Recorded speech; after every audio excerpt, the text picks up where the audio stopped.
जय हिंद दोस्तों, मैं हूं आपका दोस्त केबी और आज की इस वीडियो में हम 11 मार्च 2021 को आरआरबी एनटीपीसी का जो एग्ज़ाम हुआ है इसमें पूछे गए जीके और करंट अफेयर्स के प्रश्नों को डिस्कस करेंगे। तो पूरा वीडियो बहुत ही ध्यान से देखिएगा।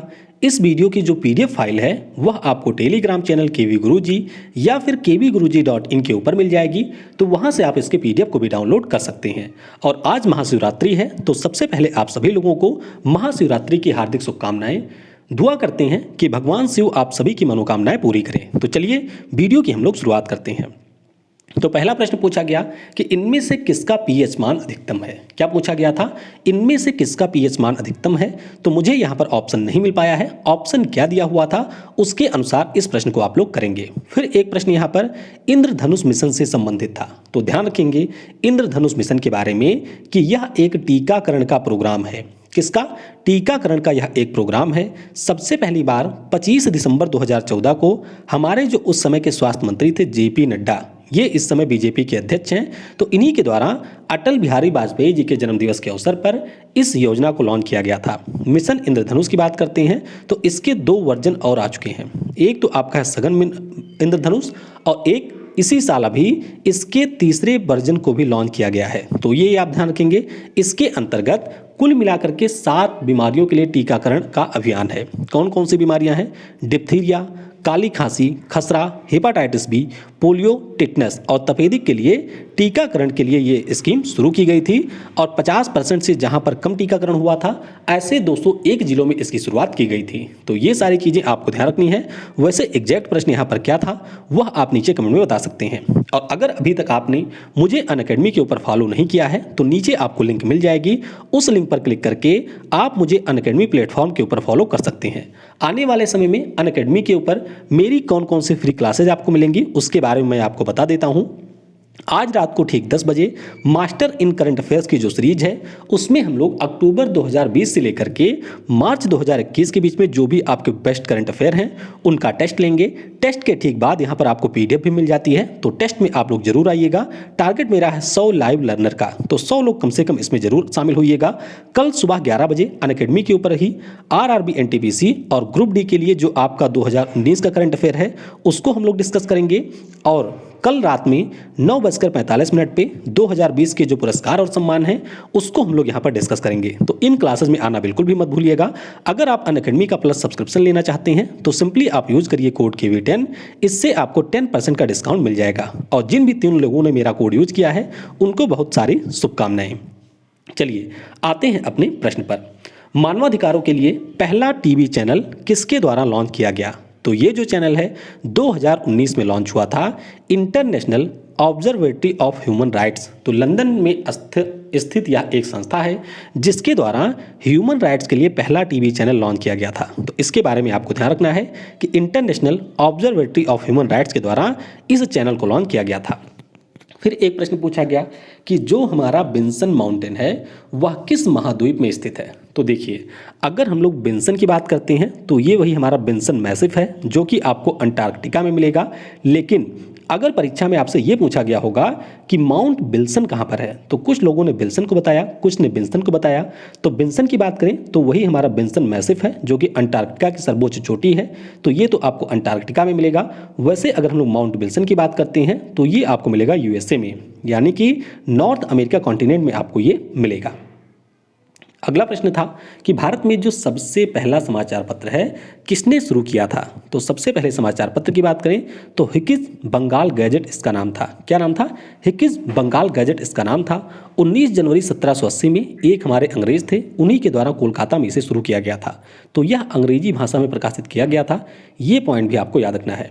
अब वैसे अगर हम लोग बात करें कि भारतीय भाषाओं में पहला अखबार कौन सा था, तो ये था समाचार दर्पण। बंगाली भाषा में 23 मई 1818 को इसकी शुरुआत की गई थी, तो ये आप ध्यान रखेंगे। अच्छा, एक प्रश्न उस दिन पूछा गया था कि हमारे यहाँ का सबसे पुराना समाचार पत्र कौन सा है जो कि वर्तमान में भी चल रहा है, तो ये आपका है बॉम्बे समाचार। तो ये ऑलरेडी पूछा जा चुका है। फिर एक प्रश्न पूछा गया कि भारत में सिविल सेवा की शुरुआत किसने की थी। तो इसकी जो आधारशिला है यानी कि इसकी जो शुरुआत है वह की गई थी वारेन हेस्टिंग के द्वारा, लेकिन इसमें जो बहुत सारे सुधार हैं वह किए गए चार्ल्स कॉर्नवालिस के द्वारा। किसके द्वारा? चार्ल्स कॉर्नवालिस के द्वारा सुधार किए गए। एनटीपीसी में पूछा गया प्रश्न है कि हमारे भारत के पहले सिविल सेवा अधिकारी कौन थे।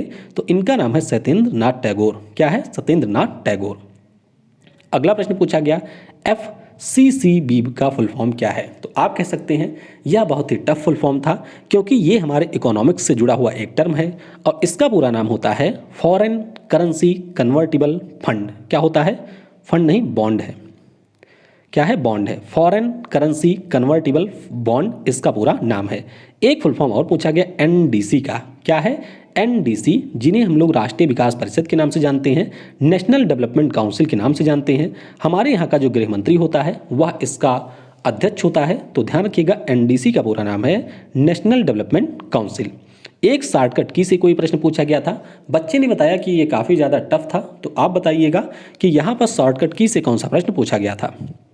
फिर एक प्रश्न था कि 2018 में इनमें से किसको पद्म विभूषण पुरस्कार मिला था। तो 2018 में इससे पहले पूछा गया था, अभी उसी दिन पूछा गया था कि किस क्रिकेटर को मिला था पद्म भूषण पुरस्कार। तो वो उसका सही उत्तर था महेंद्र सिंह धोनी। एक और खिलाड़ी थे पंकज आडवाणी, जिनको मिला था पद्म भूषण। लेकिन यहाँ पर बात हो रही है पद्म विभूषण की। ये हमारे देश का दूसरा सर्वोच्च नागरिक सम्मान है। 2018 में ये 3 लोगों को मिला था, इलाई राजा, गुलाम मुस्तफ़ा खान और पी परमेश्वरम। किनको? पी परमेश्वरम। तो एग्जैक्ट प्रश्न क्या था, ऑप्शन इसमें क्या थे, वह आप नीचे कमेंट में बता सकते हैं। फिर एक आसान सा प्रश्न था कि एक बाइट में कितने बिट होते हैं। तो इसमें 8 बिट होते हैं। फिर एक प्रश्न पूछा गया कि सेवा और निष्ठा इनमें से किस अर्धसैनिक बल का ध्येय वाक्य है। तो मेरे पास में प्रश्न ये भेजा गया था कि जो सेवा और निष्ठा योजना है वह किस राज्य के द्वारा शुरू की गई है। तो मुझे ये नहीं मिला कि सेवा और निष्ठा नाम की कोई योजना भी शुरू हुई थी। तो मुझे ये पता था कि CRPF का ध्येय वाक्य है सेवा और निष्ठा। तो इसीलिए मैंने इस प्रश्न को यहाँ पर शामिल कर लिया है। ध्यान रखिएगा हमारे यहाँ पर जो सेंट्रल रिजर्व पुलिस फोर्स है उसका मोटो क्या है? सेवा और निष्ठा, यानी कि सर्विस एंड रॉयल्टी। इसकी स्थापना 27 जुलाई 1939 को हुई थी। मुख्यालय नई दिल्ली में मिलेगा और अभी कुलदीप सिंह इसके नए महानिदेशक बने हैं। तो ये नाम भी आपको याद रखना है, सेवा और निष्ठा इसका मोटो है। फिर एक प्रश्न पूछा गया कि 2018 में मार्केट कैप के अनुसार भारत की दूसरी सबसे बड़ी कंपनी कौन थी। तो हमारे यहाँ की जो सबसे बड़ी कंपनी है वह तो आपकी है रिलायंस, ये आप सभी को पता होगा। दूसरी सबसे बड़ी कंपनी की बात करते हैं तो वह आपकी है HDFC बैंक। कौन है? HDFC बैंक, ये हमारे यहाँ की दूसरी सबसे बड़ी कंपनी है। फिर बात करते हैं शेर शाह सूरी का मकबरा कहाँ पर स्थित है। तो बिल्कुल बच्चों लल्लू वाला प्रश्न था, ये आपको मिलेगा सासाराम बिहार में। फिर एक प्रश्न पूछा गया कलबेलिया किस राज्य का लोक नृत्य है। तो ये जो फोक डांस है वह लगभग 2 से 3 बार पहले भी रिपीट हो चुका है। तो ये आपके राजस्थान का है। कहाँ का है? राजस्थान का फोक डांस है कलबेलिया। इसके अलावा घूमर की बात करते हैं जो कि भील समुदाय के द्वारा किया जाता है, ये भी राजस्थान का है।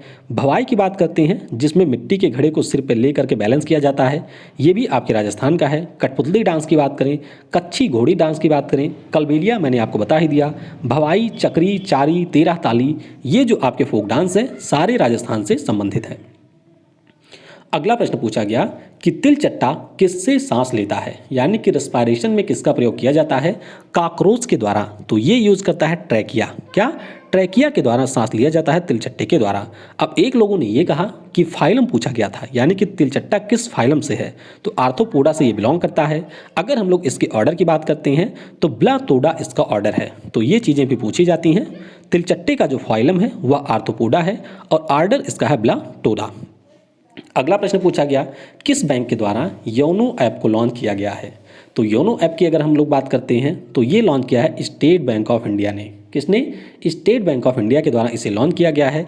योनो का फुल फॉर्म आपसे पूछा जा सकता है, तो ध्यान रखिएगा यू ओनली नीड वन।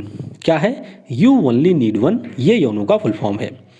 अगला प्रश्न पूछा गया अंतर्राष्ट्रीय नागरिक उड्डयन संघ यानी कि इंटरनेशनल सिविल एविएशन ऑर्गेनाइजेशन का जो मुख्यालय है वह आपको कहाँ पर मिलेगा। तो इसका जो मुख्यालय है वह आपको मिलेगा कनाडा के मॉन्ट्रियल में। और अगर आपने करंट अफेयर के वीडियो मेरे देखे होंगे तो उसमें मैं सैकड़ों बार इसे रिपीट कर चुका हूँ कि IACO, IATO, और एक हमारा है वाडा यानी कि वर्ल्ड एंटी डोपिंग एजेंसी। तो ये जो हमारे तीनों संगठन हैं, इन सभी के मुख्यालय आपको मिलेंगे कनाडा के मॉन्ट्रियल शहर में। तो याद रखेंगे, international air transport association, international civil aviation organization और वाडा यानी कि वर्ल्ड एंटी डोपिंग एजेंसी, सभी का मुख्यालय है कनाडा में। फिर एक प्रश्न पूछा गया कि 2018 में शराब का सबसे बड़ा निर्यातक देश कौन सा है। अब कुछ लोगों ने बताया कि निर्यातक के बारे में पूछा गया, कुछ लोगों ने यहाँ पर यह बताया कि उत्पादक के बारे में पूछा गया था। तो ध्यान रखिएगा, सबसे ज़्यादा उत्पादन होता है इटली में और इसी के द्वारा सबसे ज़्यादा निर्यात भी किया जाता है, यानी कि सबसे ज़्यादा शराब बेचता भी इटली है। अगर आपसे पूछा जाए कि सबसे ज़्यादा पीता कौन है, तो ध्यान रखेंगे, हमारे देश से भी ज़्यादा पीने वाले आपको अमेरिका में मिलेंगे। कहाँ पर? अमेरिका में हमारे देश से भी ज़्यादा पीने वाले हैं, यानी कि यूएसए सबसे ज़्यादा शराब पीता है। फिर एक प्रश्न पूछा गया कि काशीराम जी के द्वारा किस पार्टी की स्थापना की गई थी। माननीय काशीराम जी का नाम आपने सुना होगा। तो इनके द्वारा बहुजन समाज पार्टी यानी कि बीएसपी पार्टी की स्थापना की गई थी। ये आप ध्यान रखेंगे, 14 अप्रैल 1984 को स्थापना हुई थी। मुख्यालय इसका नई दिल्ली में मिलेगा और वर्तमान में इसके प्रेसिडेंट की बात करते हैं तो बहन मायावती इस समय इसकी प्रेसिडेंट हैं। अगला प्रश्न पूछा गया, विश्व प्रसन्नता सूचकांक यानी कि वर्ल्ड हैप्पीनेस इंडेक्स 2020 में कौन सा देश पहले स्थान पे रहा था। वर्ल्ड हैप्पीनेस इंडेक्स की बात हो रही है तो इसमें पहले स्थान पे था फिनलैंड। कौन सा था? फिनलैंड देश इसमें पिछले साल पहले स्थान पे रहा था। अगर हम लोग अपने देश भारत की बात करते हैं तो वह 144वें स्थान पे था। किस पे? 144वें स्थान पे रहा था हमारा देश भारत। ये आपको याद रखना है। अच्छा, पिछले साल विश्व प्रेस फ्रीडम इंडेक्स आई थी, उसमें हमारे देश का स्थान क्या था, जरा नीचे कमेंट में बताइएगा। वर्ल्ड प्रेस फ्रीडम इंडेक्स में हमारे देश का स्थान क्या था, नीचे आपको कमेंट में बताना है। अगला प्रश्न पूछा गया, 1980 में कितने बैंकों का राष्ट्रीयकरण किया गया था। तो याद रखेंगे, 1980 में कुल 6 बैंकों का राष्ट्रीयकरण हुआ था। कितने? 6 बैंकों का। उससे पहले 1969 में 14 बैंकों का राष्ट्रीयकरण किया गया था। फिर एक प्रश्न पूछा गया कि विश्व स्वच्छता दिवस यानी कि वर्ल्ड हाइजीन डे कब मनाया जाता है। तो ये होता है 5 मई को और इसी को हम लोग वर्ल्ड हैंड हाइजीन डे के नाम से भी जानते हैं। तो ऑप्शन में 5 मई ही रहा होगा। तो विश्व स्वच्छता दिवस की बात करें या विश्व हाथ स्वच्छता दिवस की बात करें, दोनों ही आपके 5 मई को मनाए जाते हैं। फिर एक प्रश्न पूछा गया कि नेशनल हाईवे 1 कहाँ से कहाँ तक विस्तृत है। तो नेशनल हाईवे वाली जो वीडियो थी उसमें मैंने आपको लेटेस्ट डेटा के अनुसार बताया था कि जो हमारा नेशनल हाईवे 1 है वह जम्मू कश्मीर के उरी से लद्दाख के लेह को आपस में जोड़ता है। किससे? उरी से लद्दाख को ये जोड़ता है। इसकी टोटल लंबाई कितनी है? तो 534 किलोमीटर लंबाई है। तो इसके बारे में भी आपको याद रखना है। फिर एक प्रश्न था कि किसके शासनकाल में बौद्ध धर्म की शुरुआत हुई है और इस प्रश्न का जो उत्तर है वह आपको नीचे कमेंट सेक्शन में देना है। तो 25 क्वेश्चन मुझे मिले थे, उन 25 प्रश्नों को मैंने यहाँ पर डिस्कस कर लिया है। इसके अलावा जो भी प्रश्न आपको पता है, आपने पेपर दिया है, वह आप नीचे कमेंट में बता सकते हैं। इनमें से और कौन सा प्रश्न किस तरीके से पूछा गया था वह भी आप नीचे कमेंट में बता सकते हैं। बाकी आज रात 10 बजे जो हमारी लाइव क्लास होगी उसमें आना बिल्कुल भी मत भूलिएगा। Thanks for watching. जय हिंद, जय भारत और सबसे ज़रूरी, पढ़ेगा भारत तो बढ़ेगा भारत।